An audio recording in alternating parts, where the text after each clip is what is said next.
اگلی حدیث مبارکہ طویل ہے، امام بخاری نے اس کو کوٹ کیا ہے، لیکن میں بالکل اختصار کے ساتھ صرف اس کا خلاصہ آپ کے سامنے رکھ دیتا ہوں۔ حضرت ابو ہریرہ رضی اللہ تعالیٰ عنہ آپ فرماتے ہیں کہ نبی پاک صلی اللہ تعالیٰ علیہ وبارک وسلم نے مجھے رمضان المبارک کے صدقہ فطر کی حفاظت پر مقرر فرمایا۔ لوگ صدقہ فطر لے کر آتے، وہ اکٹھا ہوتا، نبی پاک صلی اللہ تعالیٰ علیہ وبارک وسلم جو محتاج ہوتے ان میں تقسیم فرما دیتے۔ فرماتے ہیں کہ اس صدقہ فطر پر حضور علیہ السلام نے مجھے مقرر فرمایا، ایک شخص آیا رات کے اندھیرے میں، وہ لب بھرنے لگا، میں نے اسے پکڑ لیا اور میں نے اسے کہا کہ میں تجھے رسول کریم صلی اللہ تعالیٰ علیہ وبارک وسلم کی بارگاہ ناز میں لے کر جاؤں گا۔ وہ بولا، میں محتاج ہوں، میرے بال بچے ہیں اور مجھے سخت حاجت ہے۔ حضرت ابو ہریرہ فرماتے ہیں مجھے اس پہ ترس آیا کہ اس کے چھوٹے چھوٹے بچے ہیں، محتاج بھی ہے، مجھے ترس آیا، میں نے اس کو چھوڑ دیا۔ جب صبح ہوئی تو نبی کریم صلی اللہ تعالیٰ علیہ وبارک وسلم نے خود ہی پوچھ لیا، اے ابو ہریرہ، آج رات تمہارے قیدی کا کیا بنا؟ وہ جو قیدی آپ نے پکڑا تھا رات کو، اس کا کیا بنا؟ تو حضرت ابو ہریرہ رضی اللہ تعالیٰ عنہ نے عرض کی، یا رسول اللہ، اس نے سخت حاجت اور بال بچوں کے عذر کا سوال کیا تو میں نے اس پر رحم کر دیا، اس کو چھوڑ دیا۔ فرمایا، وہ تم سے جھوٹ بول کر گیا ہے، پھر آئے گا۔ نبی پاک صلی اللہ تعالیٰ علیہ وبارک وسلم نے فرمایا، وہ بول کے جھوٹ گیا ہے، آئے گا، پھر لوٹے گا۔ تو حضرت ابو ہریرہ رضی اللہ تعالیٰ عنہ فرماتے ہیں کہ مجھے رسول اللہ صلی اللہ تعالیٰ علیہ وبارک وسلم کے فرمان کی وجہ سے یقین ہوگا کہ اس نے واپس آنا ہے۔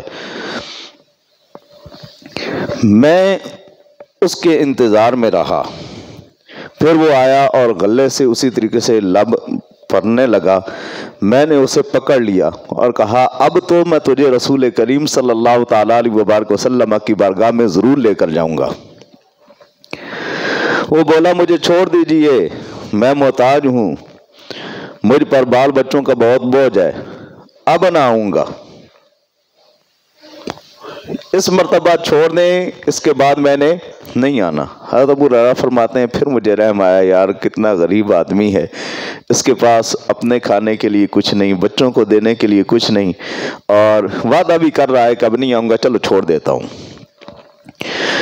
پھر جب صبح ہوئی، نبی پاک صلی اللہ تعالیٰ علیہ وبارک وسلم کی بارگاہ ناز میں حاضر ہوا تو پھر حضور نے پوچھا، ابو ہریرہ، آپ کے قیدی کا کیا بنا؟ پھر نبی پاک صلی اللہ تعالیٰ علیہ وبارک وسلم کی بارگاہ میں عرض کرتے ہیں کہ یا رسول اللہ، اس نے سخت محتاجی اور بال بچوں کا عذر کیا، مجھے پھر اس پر رحم آیا اور میں نے اس کو رہا کر دیا۔ فرمایا، وہ تم سے جھوٹ بول کر گیا ہے، پھر آئے گا۔ حضرت ابو ہریرہ فرماتے ہیں کہ مجھے رسول اللہ صلی اللہ تعالیٰ علیہ وبارک وسلم کے اس فرمان سے پھر یقین ہو گیا کہ وہ اب ضرور آئے گا۔